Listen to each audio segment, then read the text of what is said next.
Good morning, my dear brothers. Welcome back to our Biomedical ethics class. Now, last class we tried to understand the term euthanasia, the definition and how euthanasia is being practiced in our world. Also, we saw two video clips. The elderly couple from Mumbai, how they were seeking the President of India to have permission to die, to be killed compassionately or with a mercy, or even they want to hire gundas. They want to hire gundas and they want to finish their life, and they were able to pay 5 lakhs just to kill their life. They themselves are hiring gundas and they want to finish. That is the situation that we are going through. As well, we also have seen an interview with the doctor. Lutze is from Belgium, Brussels. How he was helping people who were in agony and sufferings, so that they might find a solution through the act of euthanasia. So he was helping the patients. Also, he used to visit the previous evening of their death. He used to visit personally the particular family, particular person, also have the mutual dialogue and listen to him, his feelings and his emotions. Then finally, the next day morning, he will perform the euthanasia on the particular patient, or particularly man who is elderly, who want to end up his life. Today, we shall learn something about different forms of euthanasia. As you can see clearly, there are three types of what you call euthanasia, namely voluntary, involuntary, and non-voluntary euthanasia. These are three forms or three types of euthanasia.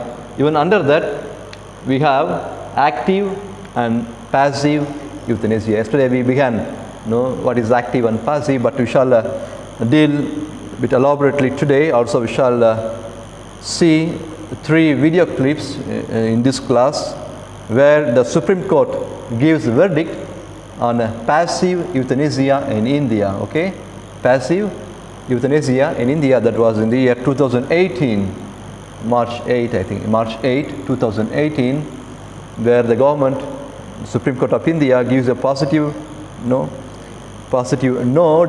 or so-called the passive euthanasia to be performed here in our country, India. We shall have that clip also. Okay. Also, we shall also see another clip, a couple who have got 3 children, three male children. All the children are physically disabled. Okay, they are physically disabled, and the income that they get, 500 rupees on subsidy they get from government, it is not at all enough to bring them up or to educate them. They are finding so hard, and they have written a petition to our Prime Minister Modi, seeking for euthanasia. That was in Punjab. That also we shall come across today's class in the video that I am going to show. So, the beginning, let us learn the 3 different forms of euthanasia. First is voluntary euthanasia. Voluntary euthanasia usually refers to euthanasia with the patient's consent. You understand the term consent, right? With the permission, with the knowledge of the patient, one who want to receive the euthanasia. The patient has expressed a wish to die, and someone performs the act of euthanasia to let him die. Okay, here the patient gives the permission.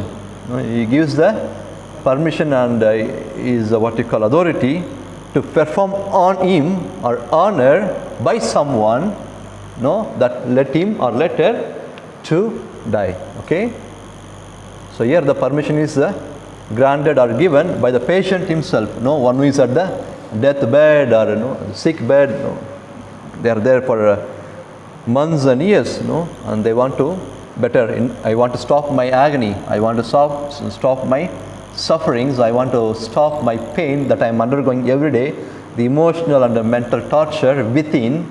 So to put an end, I am giving permission to a doctor or someone, please do the euthanasia, please perform the euthanasia on me so that I may die soon. My pain and agony, all the sufferings may come to an end. Okay, so that is voluntary. Voluntarily, the patient gives the consent. He gives the permission to perform on him or on her, so that the person may die. Okay, first is voluntary. You get me? Good. Second, involuntary euthanasia. Now, involuntary euthanasia does not involve the patient's consent. Very important. Does not involve, or the patient doesn't give his or her permission to someone. Okay. The patient is competent. I have written the meaning. There are many meanings I have taken, which is adequate for our learning with euthanasia. Now, the word competent would mean having the necessary ability or knowledge or skill or capable to do something. Okay, there are many meanings are there. Okay, so the patient is competent. Okay, is having knowledge, is skillful and capable of doing something. To express his will, also he can express his will and is able to make a decision. The patient, he can make the decision, yes, no problem, but has not been consulted. Very important. Has not been consulted. When the person is conscious, aware of it, he has a knowledge, he is capable, he can understand, he can see, he can perceive things, but then the patient was not consulted. You can see in many families, both in our country and abroad, there are cases, when the children, doesn't want their parents to be with them, or already they are elderly, they may walk, they may see, they may they perceive things and they are capable of doing, but then they are not consulted. Their parents are not consulted. So children, simply they take them to hospital, they do the euthanasia, they ask the doctor, please help them to die soon so that I may have the inheritance of the property which are still in their hands. There are people, I'm really sorry, there are some people who do it to their own parents. Parents, they are still alive, active, their brain is working, they can see, they can understand, they can perceive things clearly. Still the children, they would compel them, force them to do euthanasia, which means they have no rights, or they are not consulted. The elderly, the parents, they are not consulted, or they are not considered. They are not considered. It is the full decision taken by the children. In this case, you get me? The children are taking decision and they are performing the euthanasia with the help of the doctor, without the consent of their parents who are elderly, maybe say about 80s or their 90s. But they are conscious. As I say, they are competent, having the necessary ability. They have the knowledge, they have skill, and they are also capable to do something. But then they are not consulted in this case. The children take the decision without consulting the patient. Okay, things are taking place. So, and his life is ended by an act of euthanasia. Okay, so this is called involuntary euthanasia. Okay, clear? Am I clear? Okay. And third one, non-voluntary. There's a difference between involuntary and non-voluntary. Now, what does non-voluntary mean? Non-voluntary euthanasia means that the euthanasia is performed when a patient is not competent. You understand the term competent? Not capable now. I put not competent now. Not able to understand, not able to make decision, or knowledge. The knowledge is not fully active. They may be forgetting things. They are bit unconscious level. They don't know what they are doing. Maybe bit abnormal. So many things you can add. That is said, the word competent has got many meanings. Okay. So the patient is not competent to make a decision. There is no is a free will, or because the patient is down with some symptoms or some abnormal disorders in the body, or due to the age, due to the elderly, and advance of age, they are not aware what they are talking, neither they are able to perceive, understand, comprehend one who is talking with them. So in this case, they are not able to make any decision. Either say, if you ask yes, they say yes. If you ask no, they will say no. Then what decision you are going to take? It can't be both yes or no. You go and ask, you want to perform euthanasia? They may say yes, because they don't know what is euthanasia. And if they know, also say yes. After half an hour, you go and ask, you want to perform euthanasia? They may say no. No. Again, after half an hour, you go and ask, again they will say yes. No. There are people, because they are elderly, they are not with what you call full knowledge and full, their ability is not that active due to their advancement of the age. Sure, it can happen to me, happen to you. In your 80s and 90s, you become more child and things are what you call, you forget things, you forget things and, So, in this case, the patient is not competent to make a decision. For example, when the patient is comatose, the word comatose would mean a person who is thrown into the state of coma. Or one who is admitted in the coma in the hospital, in the ICU for a long time, or sometimes it may be permanent. Sometimes it may be also, or could be also permanent. The coma stage. So it's a term, medical term, what you call a comatose. You are put into coma, or you are in the state of coma. In the coma, you are not, you are unconscious. You don't know what is happening. So the patient is comatose, mentally insufficient. See the word they are using, mentally insufficient, not able to make any decision. As I said, no, when you ask yes, they will say yes.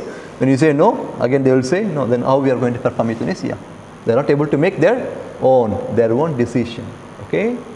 So they are not competent to make a decision. For example, when a patient is comatose, mentally insufficient, or is not able to express a wish, not able to express voluntarily their wish, such as a baby born with severe congenital abnormalities. Usually they compare when they are not able to make decision, when they are not able to express. You are equal to a baby, small baby of 5 months or 6 months or 1 year, 2 years. They are able to express. They can't express because they are babies, and when they are born with abnormalities, still worse.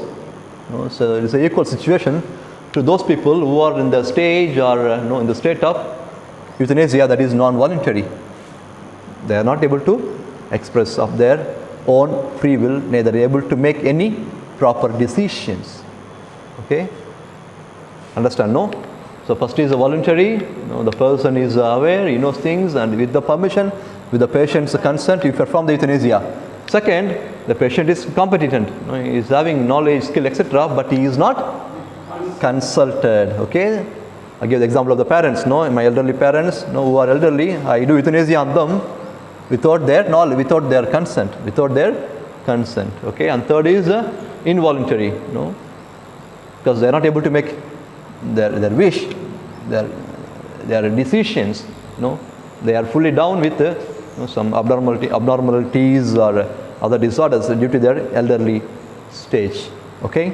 So these are the what you call 3 types of euthanasia. Now let us see active and passive euthanasia.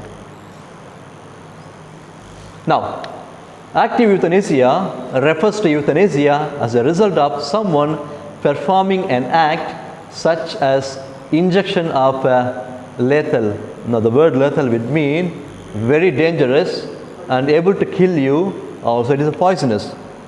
They say a lethal injection. Okay? Lethal injection would mean any injection that brings you to death. Any injection that carries a poisonous. Any injection that what you call puts an end to your life. Okay? That's called lethal injection.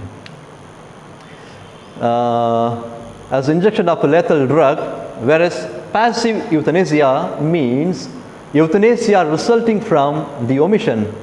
Here we shall take the word omission would mean a failure to fulfill a moral or legal obligation. A failure to fulfill a moral or legal obligation.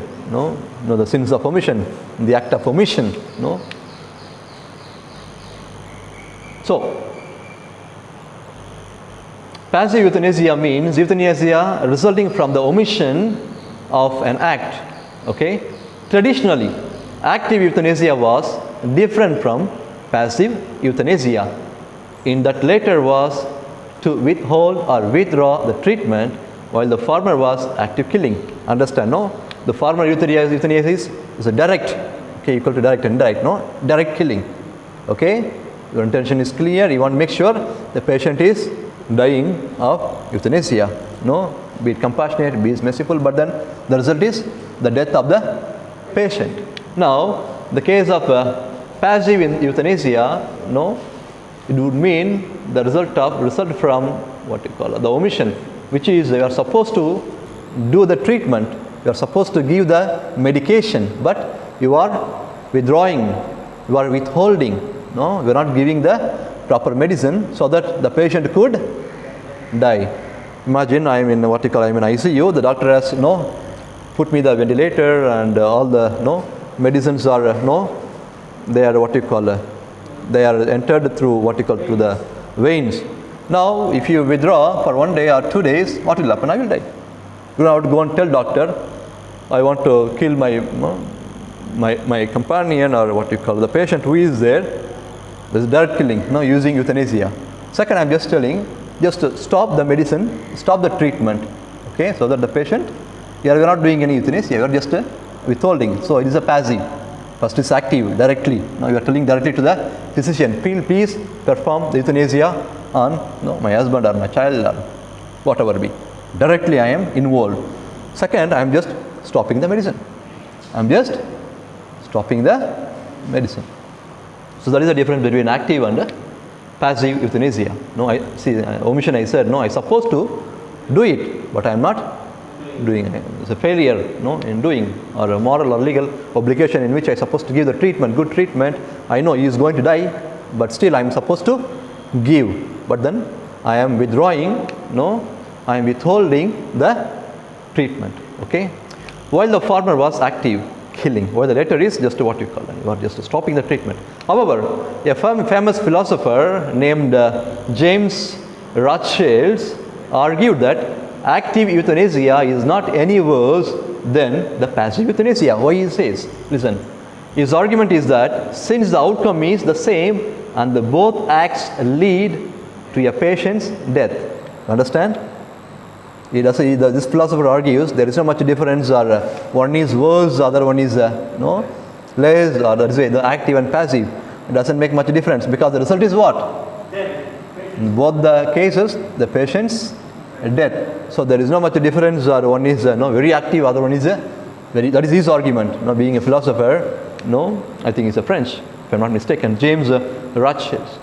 He says that active euthanasia is not any worse. It's not worse than the passive, which means both are same. His argument is that since the outcome is the same and both the acts, passive and active, lead a patient's death, there is no difference between active and passive euthanasia in terms of the moral aspect. Okay? You get me? No, that is his view. That is his view. Because the result is same. One and the same. In both the cases, active and passive. Okay? You get me? Yeah, clear? Good. Now again, passive euthanasia often refers to foregoing. The word foregoing, we shall use terms like refrain, to stop, to prevent, to go without, okay, to go without, life-sustaining treatment in general. But it also denotes an intention to kill. Also, why you are stopping? Because you want to kill. In the first case, active, you are directly saying, physician, please do the act of euthanasia. In second case, you are only withholding. By withholding, by stopping the treatment, you are also meaning that you want to bring an end to the patient. Okay, that is a passive. Since this term was misleading, both the active and passive, and caused unnecessary confusion and misunderstanding, it was not used in the official discussions. Okay, it was not used in the official topics and official discussions on euthanasia in major Western countries. Okay, in some countries in the Western, they are not so much particular with the active and passive. The reason is both lead to death. Okay, outcome is same. Outcome is, first is a direct intention, second one indirect, but then what you call the result is same. So there is not much difference. Also, it is confusing. That is what some what we call philosophers and theologians would argue, and they say both are same. Let us not go for active and passive. So what you call because both are same at the end. Both are same. That is what they would mean. So my dear brothers, finally, so by euthanasia we mean and define as direct intentional killing of a person as part of the medical care being offered. Okay, let us be sure of the term euthanasia. No, it's a direct killing with our free will and free intention. Okay, of course there are different types: voluntary, non-voluntary, involuntary, also active, passive. But finally the result is same. Then you are going to kill the patient. No, you may say, I am doing justice, I am being merciful, I am being compassionate. No, some of the things you can say, but the result is death. The result is death. Okay, so this is what you call types of different forms of euthanasia. Now we shall see a clip. We shall see 3 clips. There are 3 clips. As I said, first clip, there are 3 children in the family in Punjab. No, all the 3 children are what you call they are differently abled, not able to do. You may see in the video how the father is carrying his son is maybe 20 years or 15 years. No, other one maybe 25. You will see in the video how they are struggling with the little income that they have, not able to manage, not able to run the family. Therefore, they are asking the Prime Minister of India, to give permission for the euthanasia. Okay. In the second video, we shall see Supreme Court verdict on euthanasia. That was in the year 2018, month of March 8th, I think, month of March 8th, how the Supreme Court gives a verdict on passive euthanasia. And the third clip, again, there are some questions how they are answering different types of euthanasia. There are more explanation and what you call some input is there. So I have 3 videos. Let us watch them.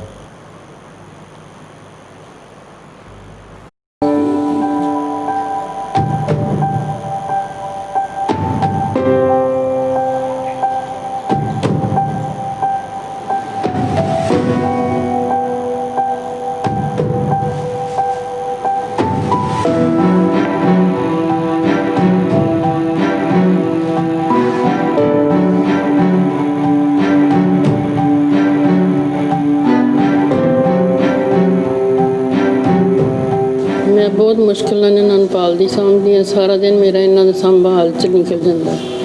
ਕੋਈ ਰੋਟੀ ਖਾਣ ਬਣਾਉਣੀ ਵੀ ਬਹੁਤ ਮੁਸ਼ਕਿਲ ਹੈ ਅਤੇ ਕੋਈ ਕਮਾਈ ਦਾ ਸਾਧਨ ਨਹੀਂ। ਇਹਨਾਂ ਬੱਚਿਆਂ ਨੂੰ ਰੋਟੀ ਵੀ ਆਪ ਖਵਾਉਣੀ ਪੈਂਦੀ, ਨਹਾਉਣਾ ਧੋਣਾ ਵੀ ਆਪ ਪੈਂਦਾ। ਮੈਂ ਆਪ ਬਿਮਾਰ ਰਹਿੰਦੀ ਹਾਂ। ਹੁਣ ਮੇਰੇ ਕੋਲ ਸੰਭਾਲਣ ਦੀ ਵੀ ਹਿੰਮਤ ਨਹੀਂ ਹੁੰਦੀ ਅਤੇ ਸਰਕਾਰ ਵੱਲੋਂ ਸਾਨੂੰ ਕੋਈ ਨਾ ਕੋਈ ਹੈਲਪ ਮਿਲੇ ਜ਼ਰੂਰ, ਜਿਹੜਾ ਇਹਨਾਂ ਦਾ ਪਾਲਣ ਪੋਸ਼ਣ ਹੋ ਸਕੇ। ਨਹੀਂ ਤਾਂ ਫਿਰ ਸਾਨੂੰ ਮੌਤ ਦੇ ਦੇ ਸਰਕਾਰ। ਅਸੀਂ ਹੁਣ ਬਹੁਤ ਜ਼ਿਆਦਾ ਪਰੇਸ਼ਾਨ ਹਾਂ ਕਿਉਂ ਬੱਚੇ ਵੱਡੇ ਹੁੰਦੇ ਜਾਂਦੇ ਨੇ, ਸੰਭਾਲਣਾ ਬਹੁਤ ਔਖਾ ਹੈ। ਇਸ ਕਰਕੇ ਅਸੀਂ ਸਰਕਾਰ ਨੂੰ, ਮੋਦੀ ਸਰਕਾਰ ਨੂੰ ਵੀ ਲੈਟਰ ਲਿਖੀ ਵੀ ਜਾਂ ਤਾਂ ਸਾਨੂੰ ਕੋਈ ਕਾਰੋਬਾਰ ਦਿਓ, ਬੱਚਿਆਂ ਨੂੰ ਕੋਈ ਐਕਸਟਰਾ ਮਤਲਬ ਇਹਨਾਂ ਜੋ ਖਰਚਾ ਪਾਣੀ ਬਣਦਾ ਉਹ ਲਗਾਓ, ਜਾਂ ਸਾਨੂੰ ਮੌਤ ਦੇ ਦਿਓ ਪੂਰੇ।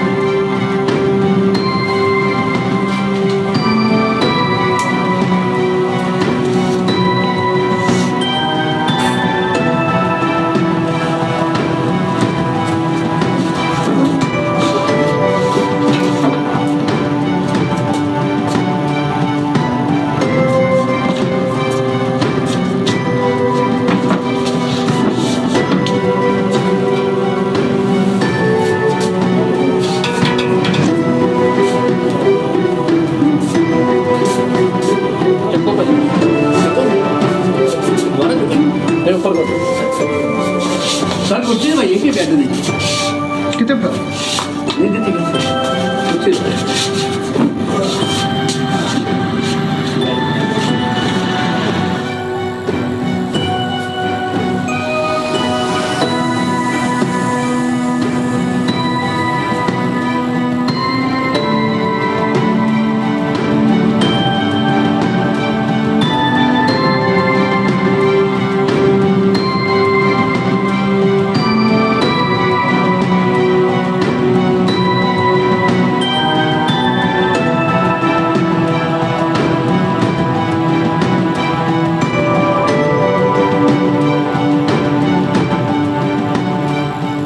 ਜਿਵੇਂ ਵੀ ਕਰ ਲੈਂਦੇ ਔਖੇ ਸੌਖੇ ਕਰ ਹੀ ਲੈਂਦੇ। ਅੱਜ ਤੱਕ ਤਾਂ ਇਹਨਾਂ ਨੇ ਪਾਲ ਲਿਆ, ਪਰ ਅੱਗੋਂ ਆਉਣ ਵਾਲੀ ਜ਼ਿੰਦਗੀ ਮੈਨੂੰ नहीं लगता कि सौखी होएगी। हमारे पास कोई रोजगार नहीं है, हैंडीकैप है, हम 3 बहन भाई, और सरकार की तरफ से कुछ नहीं मिला हमें।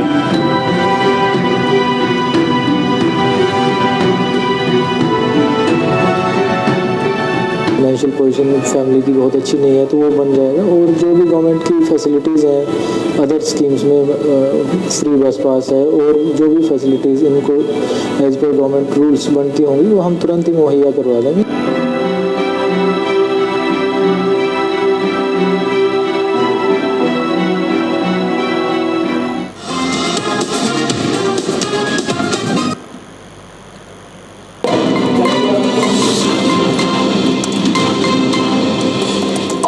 We've got some big breaking news right now coming from the top court, and what we are breaking is that the Supreme Court Constitution bench has recognized right to die with dignity. This is huge.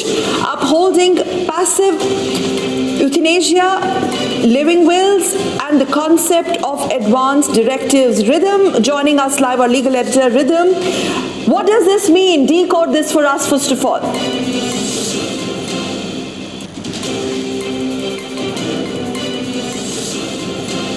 Rhythm, okay, Rhythm, we will reconnect with Rhythm, but let's just break this news first on Republic TV. Passive euthanasia is permissible. That's what the Supreme Court's 5-judge bench has observed. The Supreme Court has framed detailed guidelines using its extraordinary powers. The Supreme Court further in its observation says that the advanced directives can be issued and executed by next, that is the friend or the relatives of terminally ill people, and in this situation a medical board will take a call. Rhythm is back with us. Yes, Rhythm, it's over to you. How landmark a judgment is this? All right. It's a landmark judgment that's coming in from the top court. The Supreme Court has today said and upheld, it's recognized the right to die with dignity. It upholds passive euthanasia, living wills, and the concept of advanced directives. Why this is so crucial is because it's a constitution bench, the Supreme Court's constitution bench, that has upheld this decision. The Supreme Court has framed detailed guidelines using its extraordinary power. It says advanced directives can be issued and executed by next friend and relatives of terminally ill people. A medical board will take the call. The Supreme Court is saying the right to die with dignity is now a fundamental right that will be read into Article 21 of the Constitution of India. A landmark judgment, Sakal, coming in from the top court of the country that is finally saying that right to die with dignity will be read into Article 21 of the Constitution of India. This is massive because in passive euthanasia was already recognized by the top court, but now the top court of the country says right to die with dignity is a fundamental right. It is now also framed guidelines for passive euthanasia, for living will, and advanced directives. Why this is so crucial today is because a 5-judge bench, that is the most senior bench in the top court, was hearing this case. Passive euthanasia was permissible. Supreme Court's 5-judge bench is now holding that now any terminally ill person can also hasten the death. You know, this is a landmark jurisprudence that is coming in from the Supreme Court, something that's coming in as a landmark, not only the top court of the country, but also internationally. This will really make sense because now the court has said it has framed detailed guidelines using its extraordinary power. This is something we were seeing and expecting the Supreme Court to do. It had indicated it while the hearing. The centre had opposed this, but the Supreme Court has said a living will, and this will really hold true. Let me also quickly go across and get our correspondent Nalini, who was inside court and is coming out to give us details. Nalini, tell us what happened inside court. A huge judgment coming in from the court. Absolutely. In fact, Justice Deepak Mishra, who is the Chief Justice of India, went into great details on exactly what this judgment entails. There is, of course, a dissenting judgment. It's a 3-2 judgment in which the Supreme Court has today upheld the right to die with dignity. What Justice Deepak Mishra clearly stated is that the main question that arose before the bench was whether or not it is okay to accelerate death, the process of death, especially when the life seems to be at an inevitable decline, considering when people are in a vegetative state or when they are not able to actually be in a position to take the decision. So that was the main question before the bench, on which they clearly upheld the right to die with dignity. Supreme Court has come out and clearly stated that the right to die with dignity is a part of fundamental rights, and taking that into consideration, the Supreme Court has passed this judgment where they've upheld not only passive euthanasia but also the concept of living will as well as advanced directives. That's what the 5-judge bench of the Supreme Court has clearly stated. They've framed guidelines on the basis of a number of questions: who can conduct this passive euthanasia, how it can be conducted, if there is a case of where you want to actually revoke your living will, or when the passive euthanasia directives need to be revoked, then how the revocation needs to be dealt into. So there are detailed guidelines that have been framed by the Supreme Court in this regard. Only under these guidelines can these actions actually be permissible, can they actually be taken by a hospital or by a medical board. So taking that into consideration is what the Supreme Court has said. Right to die with dignity is a part of the fundamental right under the Constitution guaranteed to the citizens, but of course it needs to be taken into account only when there are guidelines in place, and those guidelines are being followed not only by the family members but also by the living person who is actually passing this living will for himself. Okay, we're getting the latest from her, but let's tell our viewers what's really the breaking news here. Passive euthanasia had been allowed in 2011, but the breaking news is the top court says right to die with dignity is something that we will read into in the Article 21 of the Constitution of India in right to life. That means right to die with dignity is now a fundamental right in the Constitution of India. It's a massive judgment coming in from the top court, because the top court of the country is now saying that we do believe right to die with dignity is going to be something we read into this. Why this is so crucial is because now execution of a living will, which is something that had never happened in India today, will now start happening. A living will is something that will give explicit instructions by a person who's terminally ill to write in advance that I am ill. Yes.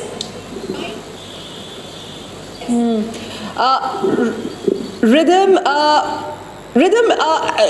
where it says that the medical board will take a call on this plus relatives and friends. The Supreme Court says advance directives can be issued and executed by next friended relatives or terminally ill people. Does it mean that the close relatives or friends are pretty empowered here in this case? What does it mean really? Yes, absolutely. So, Sakal, basically when a person is terminally ill, at several times that person does not have the conditions in which that person can take a will. So, a living will is something that is a written document in which a person who's terminally ill can go ahead and have his friends, have his very close family members give details that yes, we do believe this person cannot be revoked, that this person's health cannot come back to consciousness, and therefore that person can be giving such sort of details. His family and friends can help in that manner. Supreme Court therefore says guidelines should be laid down where there is no advance directive. It says family or next of friend can approach the concerned High Court, which will then set up a medical board. Remember, this can be misused. That's why the central government was opposing it. The ASG appearing for the central government, PS Narasimha, had opposed it, saying, there are medical advancements that happen all the time. But the top court has said, and even when they were hearing the case, the right to a dignified death is extremely important, and therefore we do believe that a person should have a right to die peacefully. What we are trying to really impose here, and once again, I'll go back to Nalini, who was inside court, to recreate what happened in the Supreme Court. But to answer your question, the friends and the family can come ahead and give out details. Nalini, take us through what was happening inside the courtroom, a jam-packed courtroom, I'm sure, hearing this case, and a huge judgment, a landmark judgment from the Supreme Court. Absolutely, Rhythm. And what's important over here is that Supreme Court has been hearing this case for almost 13 years now. This is a PIL that was filed back in 2005. There's been a regular hearing for 13 years. Last year in February is when the Supreme Court had reserved the judgment, and now almost a year later now, they have finally, the 5 judges have come out with this judgment where they are stating that the right to die is a fundamental right guaranteed to the citizens. Why this is really big is because active euthanasia in India is in fact banned. Active euthanasia is not allowed in India. So in the light of that, to actually for the Supreme Court to go ahead and take this humongous step of allowing passive euthanasia means that there is a lot that Supreme Court must have considered to actually say this. And that is also the reason why they framed extremely strict guidelines, because this is not something that can actually be taken easily. That's exactly what the Chief Justice was saying. He clearly stated that this, especially a concept like this, can attract the wrath of criminal law insanely. So taking that into account, it is important that there need to be very, very strict guidelines in place. Under what circumstances can this be done? And most importantly, at what stage of a person's life will this particular passive euthanasia or living will can actually be exercised? And you know, The Supreme Court just legalized passive euthanasia in India, right? But what does that mean? Wait, so what's the difference between active euthanasia and passive euthanasia? और ये living will का फंडा क्या है? On 9th March, the Supreme Court upheld that passive euthanasia is legal and allowed the writing of a living will for the same. Passive euthanasia under special circumstances was already made legal in 2011. The court confirmed that the right to die with dignity is a fundamental right, and this has got a lot of people very interested in the entire debate surrounding euthanasia. So let's understand what these different terms mean and what they imply. So now, can a person who wants to die just simply go ahead and do that legally? No, it's not that easy. Euthanasia is when a terminally ill patient wants to end their life, and it's of two types: passive euthanasia and active euthanasia. Wait, so what's the difference between active euthanasia and passive euthanasia? Passive euthanasia is when you let a patient die, a patient who is on complete life support or in a vegetative state and cannot live without medical treatment. So you withdraw that medical support. And active euthanasia is when you actively end the life of a terminally ill patient. So if I'm terminally ill, I can just decide that I want to die today? No, that's not legal yet. That's active euthanasia. What you can do is that you can write a will which says that when you reach an irreversible stage where you're only alive because of medical support, the doctor can pull the plug and let you die. Then what is living will? Where does that come from? Living will is a document that a person writes in his normal state of mind, seeking passive euthanasia if he or she reaches an irreversible vegetative state in case of terminal illness. Therefore, this living will that the Supreme Court has sanctioned is for passive euthanasia. If you've got any more doubts, comment in the section below or write to us at fit@thequin.com.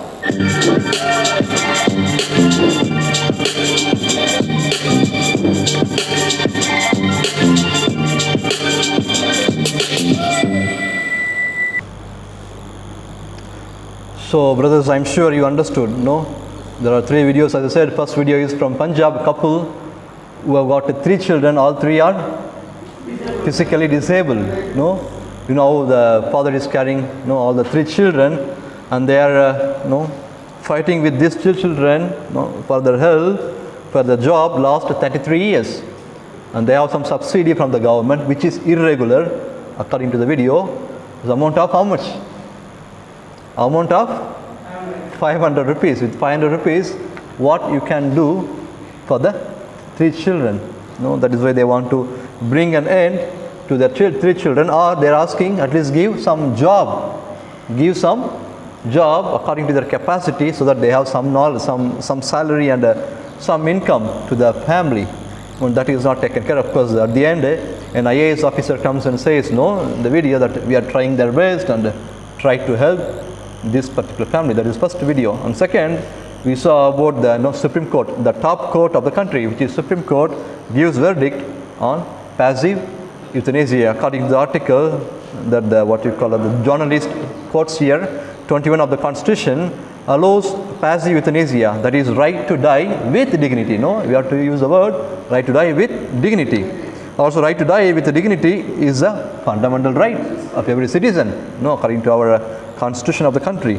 Also, there are guidelines to be followed. You can't simply go to the court and say I want to die. No, there are proper guidelines and criteria and principles to be followed when you approach euthanasia. Also, in the last video we saw how they are explaining active and passive. And for example, they said a living will. When the person is active, before entering into the old age, or he has to make an expression, make a desire. When I get old, please give me passive euthanasia. He has signed it. Of course, the family and relatives, they have to approach legally. There are guidelines to be followed. Okay, you understand? So these are the what you call 3 videos that we saw. So let us wind up here on the what you call a term euthanasia and the types of euthanasia. In next class we shall see suicide and assisted, what you call a physician assisted suicide. Okay, let us come back.